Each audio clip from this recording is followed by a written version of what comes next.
Baik, Alhamdulillah kembali semula bersama kami dalam rancangan Rampai Pagi pengisian terakhir sebelum kita ni berpisah ya untuk pertemuan kita di 3 Ramadan 1443 Hijrah, yang mana pagi ini bersama dengan Yang Mulia Ustaz Pangeran Haji Redwan ya. Bin Pangeran Haji Badaruddin akan bersama kita pada pagi ini membawakan tajuk Jangan tinggalkan sahur. Jadi di awal Ramadan ini ada baiknya kita ni kongsikan kepada penonton-penonton kita ni kenapa kita ni ya jangan sampai meninggalkan sahur ini. Ya. Alhamdulillah, dan pastinya tetamu undangan kita pastinya telah pun berada di talian. Baik, kita bersama dengan Ustaz Pangeran Haji Ridwan. Assalamualaikum Ustaz. Waalaikumsalam warahmatullahi wabarakatuh.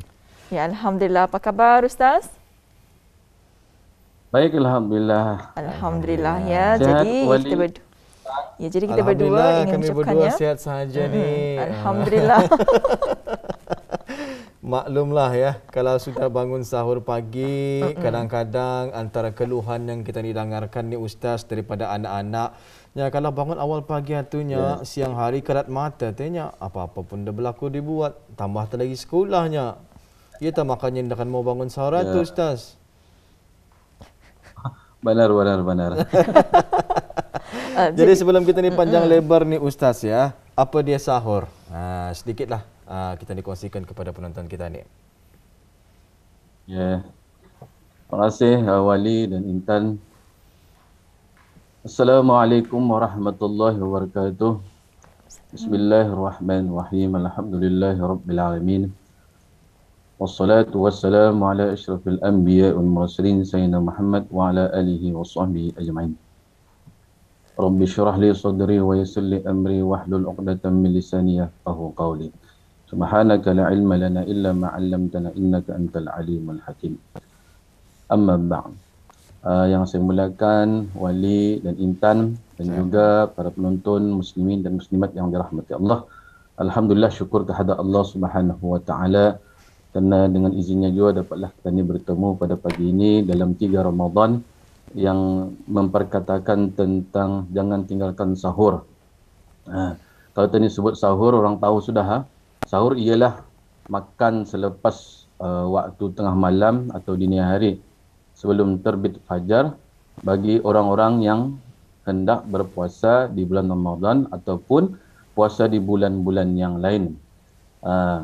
Ulama sepakat mengatakan, Wali dan juga Intan dan juga penonton, bahawa hukum makan sahur adalah sunat. Ini ada berdasarkan beberapa hadis Rasulullah sallallahu alaihi wasallam yang berbunyi, an Anas radhiyallahu anhu qala Rasulullah sallallahu alaihi wasallam tasaharu fa inna fis suhuri barakah.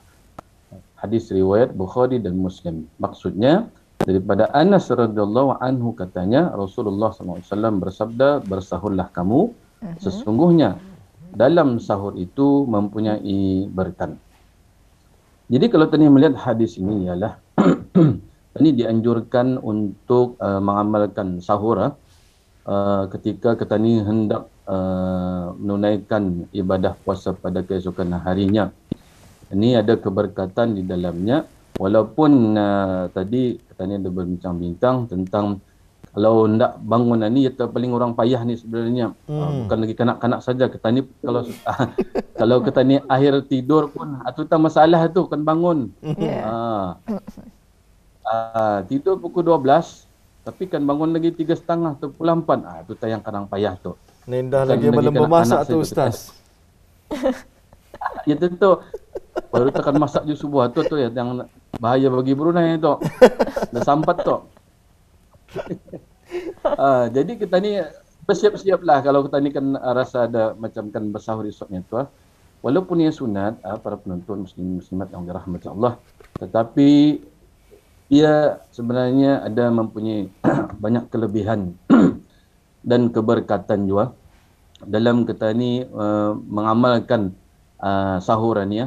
Walaupun kita ni lihat ringan, payah kita ni kan bangun, dan kadang-kadang waktu bangun itu kadang dah jauh makan banyak tu Sedikit kenyatan ikan makan. Tetapi itulah yang sudah dianjurkan oleh baginda sallallahu alaihi wasallam, walaupun sedikit tetapi sahur itu tetap berharga lah kita ni bagi orang yang berpuasa.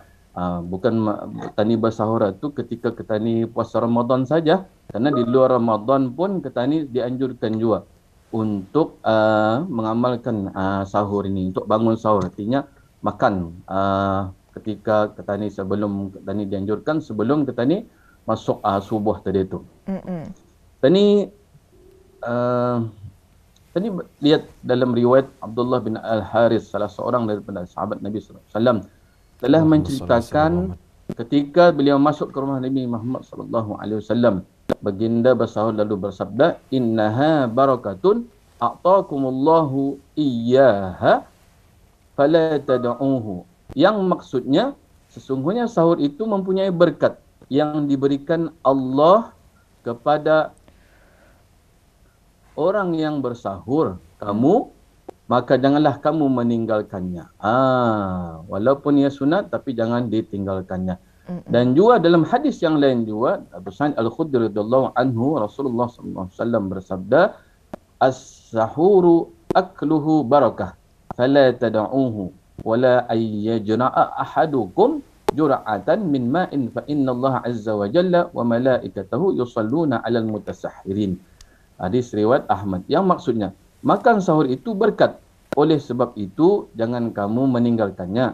Walaupun salah seorang daripada kamu hanya meneguk seteguk air, maka sesungguhnya Allah Ta'ala dan malaikat berselawat ke atas orang-orang yang bersahur. Jadi kita ni melihat di sini, di samping keberkatan yang kita ni terima ialah, dengan hanya seteguk air saja pun dikira kita ni itu sudah bersahur, mengerjakan sahur. Meneguk air saja, dan juga sebiji kurma pun dikira juga petani sudah mengerjakan ibadah sahur itu. Sesungguhnya malaikat berselawat, yang ini berdoa kepada orang-orang yang bersahur. Petani anda tahu malaikat Allah juga dan Rasulullah SAW dapat mendoakan petani ketika petani bersahur. Dan juga ketika bersahur itulah petani melihat waktu itu adalah doa yang paling mustajab ketika waktu tersebut. Dan juga kita ni melihat ada para ulama melihat mengertikan berkat bersahur itu menurut ulama. Perintah bersahur itu walaupun hanya pada peringkat sunat, dan hukum berpuasa bagi orang yang tidak bersahur tetap sah. Walaupun kita ni dah bersahur, kita ni berpuasa pada kesukaannya tetap sah tani, tetap sah puasa kita ni. Tetapi persoalannya yang hendak ditimbulkan ialah apakah berkat yang terdapat di sebalik bersahur itu? Ini ada keberkatannya. Menurut Ibnu Hajar, Al-Asqalani dalam kitabnya Fathul Bari, dan Al-Imam An-Nawawi dalam kitabnya, dalam kitab Al-Majmu', bahawa sahur yang memberi keberkatan itu bermaksud pertama sekali ialah memperolehi balasan dan ganjaran pahala daripada Allah Subhanahu wa taala. Dan yang kedua, mengikut sunnah jejak langkah Rasulullah sallallahu alaihi wasallam. Kata ni mengikut bersahuran ni sebenarnya mengikut sunnah baginda Rasulullah sallallahu alaihi wasallam. Dan yang seterusnya ialah membezakan antara puasa orang Islam dan dengan puasa ahli kitab. Kalau kita ni lihat di sini, kita ni berpuasa, sama-sama berpuasa. Orang ahli kitab pun berpuasa juga. Tetapi yang membezakan puasa kita ni dengan orang ahli kitab ialah dengan cara makan sahur. Itulah bezanya kita ni dengan dia tu. Jadi kalau kita ni pun dah bersahur juga, tapi kurang lebih tu juga macam orang ahli kitab juga. Kita ni meninggalkan sahur tersebut. Dan seterusnya ialah menghalang perbuatan-perbuatan yang tidak sopan yang dipengaruhi oleh kesan berlapar di siang hari. Dan juga yang seterusnya memberikan kekuatan. Ini yang paling selalu orang melihatnya. Kalau tadi bersahur itu, ada suatu tenaga yang menyebabkan kita itu senang beribadat dan kuat untuk menjalani ibadah puasa itu pada keesokan harinya. Dan juga dalam kita ni bersahur itu, kita ni berbuat ibadat itu, kita ni rasa cergas kepada orang yang berpuasa itu, dan dia ketani dia rasa berapa laparnya ketani ya. Lapar-lapar, tapi ketani sudah pagi-pagi itu ketani rasa masih cergas sehinggalah tengah hari. Tetapi kalau sudah patang itu kerasahan lah sudah laparnya. Tapi lapar ketani itu Ya. ketani boleh tahan juga sebabkan ketani melakukan ibadah sahur tersebut. Jadi dalam hadis yang berkaitan dengan kekuatan ini, ista'inu bi ta'amis sahar ala siyamin nahar. Memohon pertolonganlah kamu kepada Allah kekuatan melalui makan sahur supaya memperoleh kekuatan berpuasa di siang hari. Wallahu a'lam bissawab. Alhamdulillah ya, panjang lebar perkongsian daripada Yang Mulia ya Ustaz Pangeran Haji Ridwan sebentar tadi berkenaan dengan sahur tersebut ya. Walaupun ia adalah pekerjaan yang sunat ya, tapi sunatnya sangat-sangat dituntut kerana di dalamnya ada keberkatan ya. Intan tadi ingin bertanyakan sesuatu nih. Betul tu Wali. Jadi Ustaz ya, sekiranya ada situasi ya, kalau seseorang itu sedang bersahur tetapi azan sudah kedengaran. Jadi apa yang perlu dibuat tu Ustaz? Apa yang kedengaran Artinya kalau sudah kedengaran okey. Tadi melihat situasinya memang yang sat-sat getir ni katanya. Bangun sudah tetapi bangun itu azan sudah, Allahu Akbar, Allahu Akbar. Bagaimana keadaannya?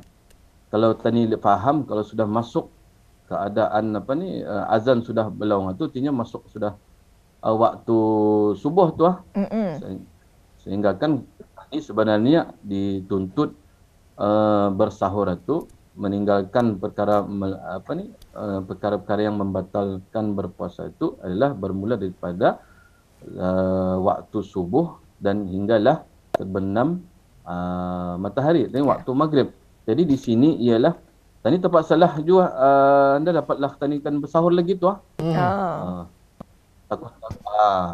takut kalau kita ni bersahur boleh saja membatalkan puasa kita ni.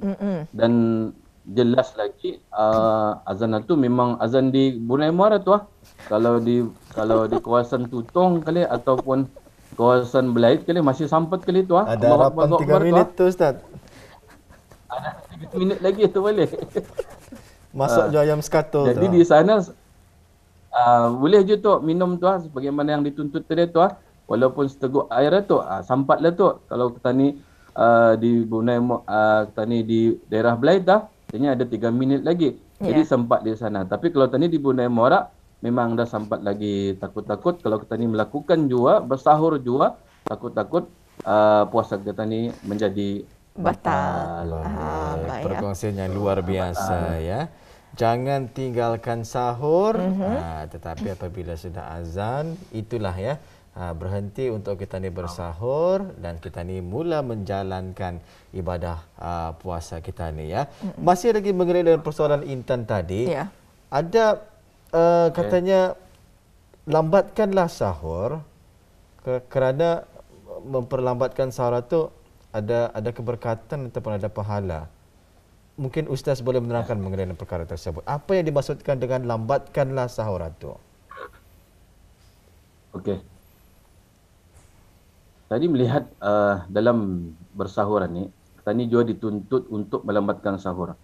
Melambatkan sahur di sini ialah sehinggalah hampir waktu fajar tu jangan jauh sampai 2-3 minit tetapi ada ketani sukat-sukatnya di sini iaitu Nabi SAW mengajar kita itu anggaran ketani membaca 50 ayat daripada ayat Al-Quran. Itu anggarannya sebelum waktu subuh tu ketani anggarkan 50 ayat sebelum masuk waktu subuh. Itu yang dikira kita ni melambatkan tu. Melambatkan di sini bukanlah sampai kita ni masuk tadi subuh tadi tu, tetapi di sini bertujuan ialah kita ni bersahur akhir tu jangan lagi kita ni lepas satu tidur Lepas saja sahur kita ni sudah hampir dengan waktu subuh untuk menunaikan waktu subuh. Itu dikiranya kita ni tu disunatkan kita ni akhir untuk bersahur tu, supaya kita ni tengah-tengah kita ni menyiapkan makanan sahur, sudah tu tengah-tengah kita ni kan makan sahur, mengelinga peranak lagi, mengilang apa untuk sebelum kita ni waktu subuh tu, tetapi kita ni masih ada masa untuk melakukan sahur tu walaupun hampir-hampir dengan waktu subuh, tetapi jangan sampai termasuk waktu subuh. Di sini ialah tujuannya ialah kita ni sekarang bersahur tu, jadi kita ni pun sampatlah untuk sembahyang subuh selepas satu. Berbanding kalau kita ni terlampau awal kita ni masuk makan sahur. Contohnya pukul 12.30 malam. Pukul 12.30 malam kita ni dah akan tahan lagi tuan, dah tidur sampai pukul 5 sampai waktu subuh. Kita ni dah akan tahan. Memang saja kita ni akan tidur semula, dan tidur semula ni yang jahat ni kita ni payah tanikan bangun semula untuk sembahyang fardu subuh. Jadi kalau kita ni diakhirkan waktu subuh tu, waktu kita ni bersahur tu, jadi kita ni ada masa hampir dengan waktu subuh, dan kita ni mudahlah, tak lagi payah tidur, dan teruslah kita ni menunaikan fardu subuh. Sebab tu kita ni dianjurkan juga dalam kita ni menjalankan ataupun melakukan sahuran ni. Sebab tu kita ni dituntut sebenarnya juga ada kerugian di sana. Walaupun kita ni bangun sahur pukul 4:30, tetapi ada lagi amalan-amalan yang dituntut juga kita ni, supaya kita ni mengisi sebelum kita ni bersahur tu dengan sembahyang sunat tahajud, sembahyang sunat hajat, sembahyang sunat taubat, berzikir, membaca Al-Quran sebelum kita ni makan sahur tadi tu. Jadi di sana dituntut juga supaya jangan kita ni ada rasa kerugian. Kita ni bangun pulang pukul 4, tetapi kita ni tidak melakukan sembahyang sunat tahajud tadi tu. Kita ni sembahyang sunat taubat, kita ni membaca Al-Quran. Padahal sampat tu tetapi itulah kerugian bagi orang-orang yang bersahur tetapi tidak melakukan amalan-amalan sunat pada ketika ia menunggu sebelum waktu subuh tadi tu. Padahal banyak lagi amalan-amalan yang dituntut untuk kita ni memperbanyakkan, mengisikan waktu kita ni menunggu waktu subuh tadi tu, selain kita ni menjalani atau makan sahur tersebut. Jadi banyak amalan yang perlu kita ni lakukan ketika kita ni menunggu-nunggu waktu sahur tersebut. Mungkin itulah maksud menghidupkan malam-malam bulan Ramadan ini, Ustaz, ya, untuk meraih lipatan ganjaran pahala daripada Allah Subhanahu Wa Taala. Ada kita ni mendengarkan kerana Ustaz di katanya, dalam Ustaz, ya. Ya, silakan Ustaz. Kerana dalam bulan Ramadan ni pahala begitu banyak kita ni dapat sehingga kan pahala-pahala amalan-amalan sunat yang kita ni lakukan pada bulan Ramadan akan diberikan ganjaran seumpama kita ni melakukan ibadah fardu. Dan begitulah bergandanya kalau kita ni melakukan ibadah fardu lagi ketika bulan Ramadan. Kerana kalau manusia tahu akan kelebihan-kelebihan yang terdapat di dalam bulan Ramadan, manusia akan mahu setahun-tahun ini adalah bulan Ramadan. Wallahu a'lam bishawab. Masya-Allah, ya, itu antara ganjarannya yang dapat kita perolehi sekiranya kita melakukan amal ibadah dan juga amalan-amalan yang dapat kita lakukan sementara kita menunggu bersahur, iaitu sembahyang sunat tahajud, sembahyang taubat, sembahyang hajat dan juga membaca Al-Quran, ya, alhamdulillah. Dan seterusnya Ustaz, ya, mengenai dengan sahur ini, apa antara perkara-perkara yang perlu kita elakkan, ya, ataupun untuk kita elakkan daripada kita ni melakukan perkara-perkara yang tidak bermanfaat ni ketika kita ni bangun bersahur? Okey. Amalan-amalan yang sudah kita ni terangkan tadi tu, amalan-amalan sunat yang dituntut ketika kita ni mengerjakan waktu kita ni bersahur tu, tapi ada juga kerugian-kerugian yang kita ni dapat juga walau bangun sahur pulang, tetapi bukannya membaca Al-Quran, tetapi bermain game. Kadang-kadang kita ni melihat video yang tidak sepatutnya dilihat pada bulan Ramadan. Padahal waktu itu banyak. Dia bangun pukul 4, padahal waktu itu dapat pengisian-pengisiannya sebagaimana yang saya sebutkan tadi tu, membaca Al-Quran, berzikir dan sebagainya. Tetapi ini lain terpulang dibuatnya. Lain terpulang dibuatnya dengan mengisi waktu-waktunya tu dengan perkara-perkara maksiat, perkara-perkara yang lara, yang lalai, dan tidak mengisikan pada waktu-waktu tersebut dengan perkara-perkara yang berfaedah. Padahal pada waktu tersebutlah Allah Subhanahu wa taala kebanyakan umatnya yang menghidupkan pada bulan Ramadan, khususnya pada bulan Ramadan, dan juga menghidupkan pada waktu malam tersebut, sepertiga malam itu. Di sanalah Allah akan memakbulkan doa-doa umatnya yang meminta pada ketika itu. Jadi rugilah kita ni bangun tetapi tidak melakukan sesuatu. Padahal Allah Subhanahu Wa Taala telah membukakan rahmatnya pada waktu tersebut untuk mempelawak ataupun menganjurkan kepada umat Nabi Muhammad SAW, umat manusia, untuk meminta kepadanya pada waktu tersebut supaya Allah lebih memudahkan untuk memakbulkan doanya, permintaannya pada waktu tersebut. Dan pada ketika ini lagi, kita ni masih lagi dilanda wabak penyakit COVID-19 ni. Jadi bermohon kepada Allah Subhanahu Wa Taala pada waktu tersebut, meminta kepada Allah supaya menghindarkan diri wabak ini daripada ahli keluarga kita ni, dan juga saudara-saudara kita ni, sahabat-sahabat kita ni, dan juga rakyat di negara Brunei Darussalam ini terhindar daripada segala wabak dan penyakit ini.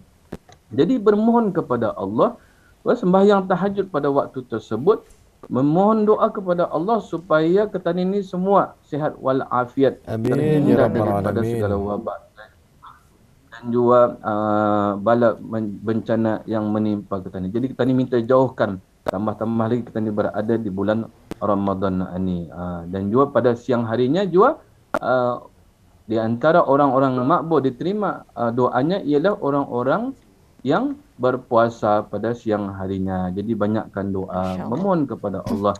Karena kita ni mahu hidup kita ni dalam keadaan yang aman, dalam keadaan yang kita ni aman, sejahtera, dan jauh daripada kita ni rasa gelisah, jauh daripada rasa kita ni ketakutan hidup kadang-kadang. Ini pun alhamdulillah sudah segala kes-kes itu pun sudah mulai menurun. Betul. Dan kita ni bersyukur alhamdulillah. Juga mudah-mudahan dengan dalam bulan Ramadan ini akan kita ni lebih lagi berkuranganlah kes-kes tersebut. Mohon kepada Allah Subhanahu Wa Taala. Wallahu a'lam bishawab. Baik, ribuan terima kasih kita ucapkan buat Yang Mulia Ustaz Pengiran Haji Ridwan bin Pengiran Haji Badruddin bersama kita pada pagi ini dalam segmen Ceramah Ramadan Bulan Mulia, membawakan tajuk Jangan Tinggalkan Sahur. Jadi selamat menjalani ibadah puasa, dan insya-Allah ada kesempatan kita ni akan bersama lagi dalam segmen ini, mungkin dengan tajuk perbincangan yang lain pula ya. Mungkin jangan tinggalkan sungkai. Jangan tinggalkan sungkai. Ada je tu katanya sungkainya haruslah dipercepatkan. Lurus Ustaz Lurus. Atas rahmat Allah Subhanahu. Sahur diakhirkan, sungkai dicepatkan. Jadi itulah sunnah. Disegerakan, bukan diawalkan, disegerakan. Dah bukan dicepatkan. Bukan disegerakan. Ya. Baik, ribuan terima kasih Ustaz. Ada kesempatan kita ini akan bersama lagi di lain waktu. Assalamualaikum. Waalaikumsalam warahmatullahi wabarakatuh. Terima kasih semua.